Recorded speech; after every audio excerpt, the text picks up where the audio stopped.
Hi, I'm Jackie. I'm an Arizona realtor and have built a multi-million-dollar business with my husband by using what I learned from being a teacher. Now I'm bringing the steps I took to leave the classroom and become a top producing agent and team owner. So grab your coffee, cherry vanilla Coke, or maybe even a cocktail, and let's begin. Hey there, friends. I'm going to tell you what, these past few weeks, there have been so many germs running through my house. Seriously, like sinus infections, colds, flu, stomach bug, you name it, we had it. I am between disinfecting and deciding to spend some time in the studio. And you know what? There's no germs in here. So this is where I'm going to sit for this afternoon. So anyhow, I wanted to talk about something that is a huge part of reaching new people, a new sphere, a larger platform. And guys, it's that bad S word. Yep, social media. Now, everyone has their own opinion about social media, whether you love it, whether you hate it. One thing that we have to understand is that social media is a very cost effective way to interact and engage with a huge platform of people that you wouldn't otherwise be in contact with. So, whether you're on Snapchat, Facebook, TikTok, YouTube, LinkedIn, Instagram, guys, unless you've been under a rock, you have seen that social media is where people really get noticed. Normal people, right? People like you and me, they go viral every single day. Some of this was contributed by the pandemic. Okay. A lot of people got tired of not seeing people, so we were on our phones more. We were on social media more. We were paying close attention to trends. And social media became a way for us to connect with people all over the world. But under the list of one person who goes viral, there's a million people who don't, right? So what's the difference? Why do some people take off and others don't? Well, guess what? I don't know. I really don't, okay? But I want to share my thoughts of social media, okay? Because there are things that I really enjoy about social media, and there's things that, well, I really hate about it, okay? One thing that I love that I can gain knowledge from tons of people about anything. Maybe it's about parenting. Maybe it's about design. Maybe it's organizing. Maybe it's social media. Maybe it's being a good real estate agent or like some cool teaching skills. Whatever it is, I can get so much knowledge from people that I wouldn't normally be in contact with through social media. I love that, okay? I also like the ability to stay connected. I can stay connected with friends from high school, past teachers, people that I taught with, my family, all of these different things, right? So those are some benefits to social media. Now, what do I dislike about it? Well, I dislike the way that it can affect our self-image, especially if we're not really careful with this. Okay, now hear me out. We suddenly, now that we're on social media, determine our wealth based on the number of likes, the number of followers, or how many comments we have. It's like we all become that insecure middle school kid all over again. The kid that didn't think that they were pretty enough, didn't think they were smart enough, didn't have enough, or wouldn't be enough. Now, I can preach about this all I want, and I can tell you how you shouldn't look at the numbers. But if I'm being 100% honest, guys, I look at the likes. I read the comments. I look to see how many people have viewed my content. And I do get a bit discouraged when people don't engage. For example, this podcast, for example, this is my 21st episode, okay? 21st. And every single month, at the end of the month, I always look on there to see what is trending. Which of my episodes are getting more views? Which ones aren't getting views? How much of the episode are people listening to? And guys, it can get discouraging because some of my episodes get zero views. I'm just going to tell you. Some people don't think I'm very cool. Heck, you know what? This episode may get zero views, but that's okay because what I have to remember is that I'm not tied to the outcome. The purpose of this podcast or the purpose of something that you're putting on social media should not be based on how many people are going to see it, view it, and like it and comment about it. It should be, does your content help one person? Did it serve the purpose that you set it out to be? And as long as you can answer yes to that, then that's all that matters. Now, all of these different platforms that you have can generate exposure, right? And that's what's important. But you also need to understand each of these platforms and how they are different. So let's start with the ones that either aren't used as much or can be a little confusing, okay? So let's talk Snapchat. All right. First of all, no one's going to buy a house from someone based on their Snapchat story. Okay. Now, do I have Snapchat? Yes. Do I use it? Yes. I send videos, I send pictures to my daughters, and that's about it. Okay.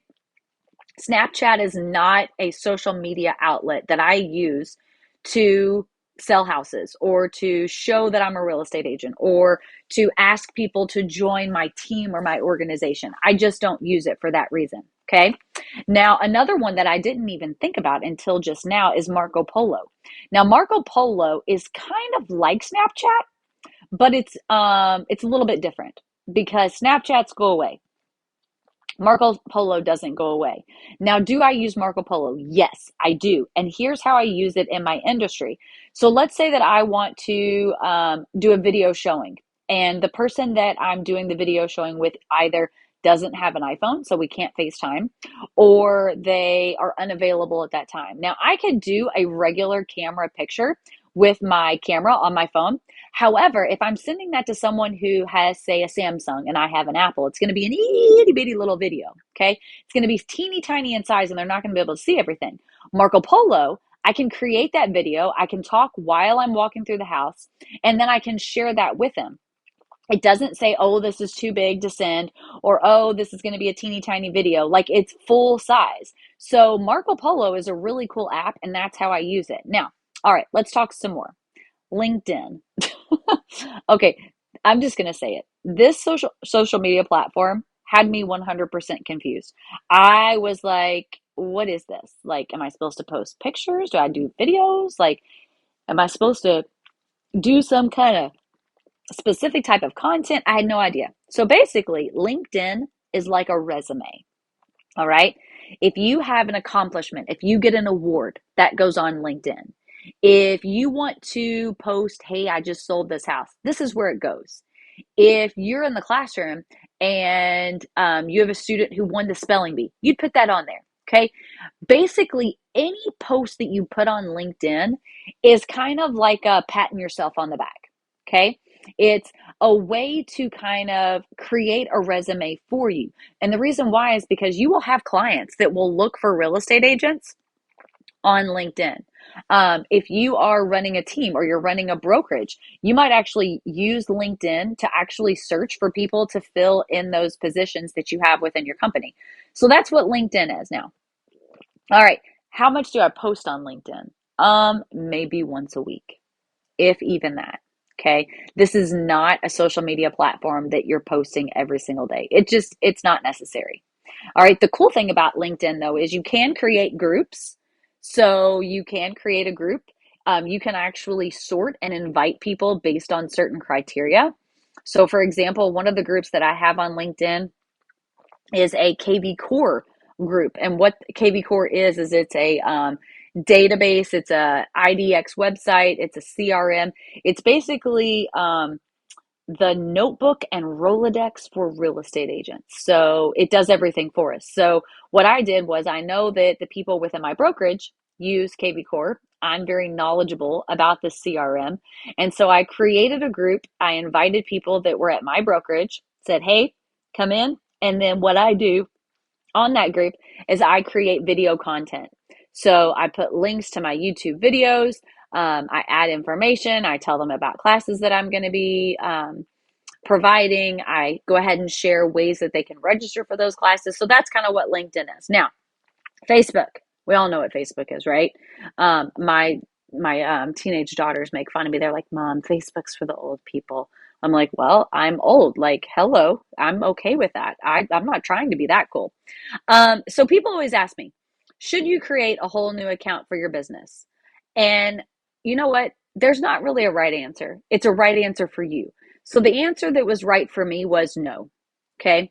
Because if I have 1,200 followers, the likelihood of them going and following a brand new account is unlikely. So what did I do? Well, I don't just start making 10 real estate posts a day. Okay. I still post my regular everyday stuff. maybe it's a public service announcement or a picture of one of my daughters going off to a formal high school dance, whatever it is. Now, this is what your friends and your followers are used to seeing on this account. So what I do is I just add a bit of real estate. Maybe I share a little bit of value. Maybe I share some information. Maybe I say, hey, look at this house that I just sold. Or, hey, look at, this house that I just listed. That way they can see, oh, wow, Jackie's really doing some business. Now they're valuing me as a real estate agent. And maybe they're going to actually ask me some information, or they're going to want to use me in the future. Now, I also should share some value, share some information. You want to give a lot to your followers before you start asking them for things. Okay. So you don't just want to ask them, hey, come follow this business account, or hey, come use me as your agent. You want to let them know why they should use you. So give them reasons before you actually ask them to be on there. Now, you want to share live videos of homes, all right? And the reason why is because everybody likes videos and everybody likes to see what's in other people's houses, all right? Now, these people trust, know, and like you, all right? You want to let them know that you're a realtor, and you want to let them know that you can help them, okay? So maybe have clients do testimonial videos. Should you create a business page? Yes, okay? And this is where you're going to post only real estate stuff. Only share valuable information, only share tips. And as then time goes on, start sharing those posts from that site onto your personal Facebook page. This will organically create followers and organically create those friends of yours who are maybe thinking of buying. Now they're going to go over to that page and they're going to see what other information that you're putting on there. So when they see that you've sold 10 houses in the past couple months, when they see that, wow, look at all these clients who are really happy with using my friend as their real estate agent. She must really be doing good at her job. Okay. So Facebook, love it. All right. Now let's move on to Facebook's nemesis. No, I'm just joking. All right. We're going to talk about Instagram. Now, Instagram is different from Facebook. Okay. You've got different clientele. On Instagram, you want to make sure that you're tied into a niche. Now, a niche does not mean that you have to say, oh, I only work in this area, or I only work with this type of client, okay? But you do want to make sure that in the beginning, you're creating content that people can predict, okay? You don't want to just start, surprising them, okay? Followers want to know what to expect. So you need to figure out what you're going to share with them. They will stop following you and they will stop engaging with you when you start trying to do a lot of different things. Trust me, okay? That was me. When I first got on Instagram, I was like, I'm going to show a little bit of this and I'm going to give a little bit of that, and everyone's going to love me because guess what? I can take on all of the buyers. And guess what? At first, I gained a lot of followers, and then a whole lot of people left me. A whole lot. And the reason why is because I was trying to be too much, and they didn't like that. Okay? Now, with Instagram, you cannot be a chameleon either. So you cannot try to blend in to all of these other different things, okay? You have to know what you are and you need to stick with it. So don't get super tied into like, oh, well, this person has this many thousands of followers and I'm going to be just like them. Guys, if it's not you, don't be you. Don't be that person, okay? Be yourself. For example, now you can't see me, but I'm just going to go ahead and give you a little bit of information. I'm not a heels and dresses kind of girl. I'm just not. Now, are there some real estate agents out there and in my area that is what they wear? Absolutely. And you know what? They rock it and I'm proud of them. But that's not me. And if I start being a chameleon and I start trying to be what everyone else is, then I lose who I am. And I'm also going to lose out on people who would need and want to work with me. Now, Video is super important on Instagram, okay? It's a way to be engaged. It's a way to gain more followers, potential clients. If you're not creating reels, you need to, okay? There's lots of people out there that are dropping easy tips for free on Instagram, okay? So follow them, save the information, share it, actually utilize it within your business, okay? In those reels that you're creating, it should be educational. You should be helping someone, okay? You should be creating value.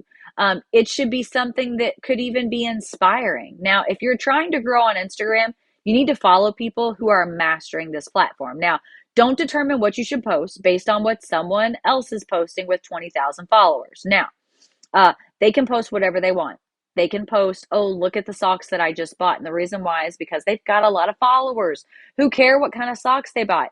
Guys, you and I are just normal old people.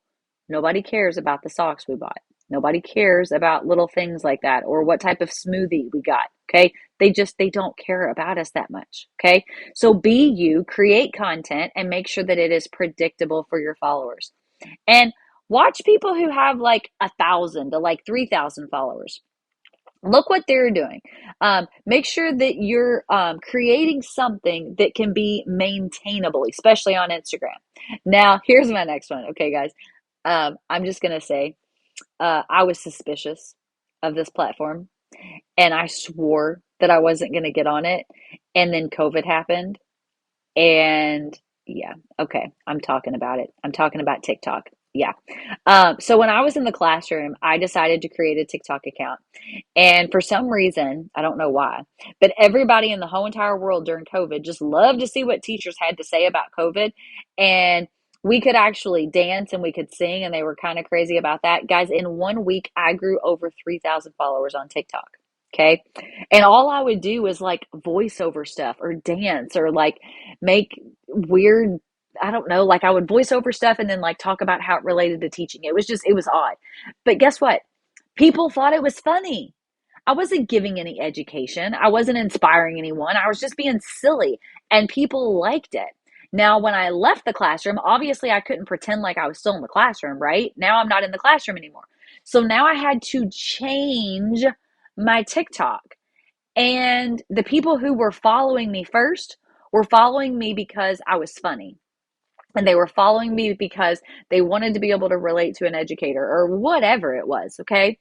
And now that I'm putting out different content about real estate or about KV Core or about whatever it is, they don't follow me as much. They don't like as much. I don't get as much stuff. Now, does that mean I'm just going to go ahead and go back to what I was doing? No, I'm going to stick with it. Okay. I'm going to stick with it. I'm going to keep going. And guess what? Eventually that momentum will come back. All right. YouTube. YouTube. Well, I just say that this is like probably the best platform. Like I love YouTube because it's so easy to use. Like there are no rules. I don't have to dance. I don't have to sing. I'm just providing straight value. So on my YouTube channel, it's all about KV Core, which is the CRM that I have mastered that I actually teach other agents how to use. So this has been pretty much my favorite platform. And because it's just teaching, it's what I'm used to. So I can jump on a Zoom and record what I'm teaching and then post it on YouTube. I can screen record my computer, go through, give the steps, teach other people, and then post it and share it. People use it, they subscribe. Now, can people leave comments? Yeah, they can. And you can leave a call to action to get them to follow you on the platform. But with YouTube, the one thing that I found that's the most important is to include keywords or text that someone would use to search the value that you're giving them. Now, I will say this, if you are using YouTube as a way to market homes, you need to make sure that your videos and your YouTube site are within compliance with your state. What does that mean? Well, you need to look up and know what your state guidelines are. For example, in the state of Arizona, anything that gets put out there, I need to have my broker's logo on there. Okay. I cannot confuse the public. So, yes, we are a team. Yes, we have a team logo. However, my brokerage logo has to be larger than my team logo, and they both have to be on there. Another thing is I need to make sure that I have the fair housing logo on there. And the reason why is because that is in compliance. So there's lots of things that you have to have on there that are specific. Make sure you're doing that. Now, look, I'm no social media expert. I surely didn't know what in the world to post on my teacher accounts either when I was a teacher. Okay, so on my teacher pay teacher account, I added nothing for the longest time. Like I knew that it was a great way to make like passive income, but I didn't know what in the world to post, so I didn't. And then I started just slowly adding the material that I created for my own classroom, and guess what? People started downloading it. People started following me. People started buying what I was sharing. Now, as a real estate agent, I use the same mindset. But I ask myself before I post anything, I think to myself, okay, is this related to my niche? Will this be helpful to someone else? Does it provide value? Will it brighten someone else's day? Could it help a stranger get to know me better? Guys, that's what it's all about. You want to be able to connect with people on social media. That's the purpose of social media, is to be social. And my one piece of advice is don't be so connected to the outcome. You may not gain any followers. No one may engage with you. Guys, that's okay. We're learning, right? And anything worth doing is worth doing well. And sometimes it's going to take lots of times. Now, I know this was a lot of information, and it can be super stressful trying to get and keep up with all these different platforms and all these different trends. But a friend of mine said this the other day, and it made me feel so much better. She said these three words: not even Jesus. Now, she was actually talking about having a friend or a family member or a neighbor use someone else other than you to purchase or sell their house. But the same holds true for social media. So let's think about Jesus for a minute, okay? If he was walking the earth and he had social media accounts, he would have people that wouldn't like things that he posted. He would lose followers. He would have poor engagement. Because when you think about it, not everyone was following him and engaging with him when he was on earth. So when you think about your social media, just remember, not even Jesus would have had everything go viral or have everything have so many likes. So give yourself a little bit of grace on there. Now, if you're thinking about switching to real estate, I would love to support you and bring you into our collective group of agents. We have partners in multiple states, and through our coaching and our training and our support, they are actually leaving the classroom and going full time. Or maybe that's not what you want to do. That's totally fine. We can help you go into real estate part-time. That way you can supplement your income and save for the future. Let's connect on some ways that I can help you to reach your goals. Going into real estate can seem scary. Starting something new can be a challenge, but yes, you keep the attention of 24 to 32 children a day for 7 hours. You maintain peace in a sea of hormones and body odor. You can do this, and I'm here to help. Make sure to follow me on Instagram at Jackie Durbin AZ and Teachers in Real Estate. Also, like, share, and rate this podcast. And if you need help or have state-specific questions, reach out to me, and I'll gladly help. Thanks for listening, guys. See you next time.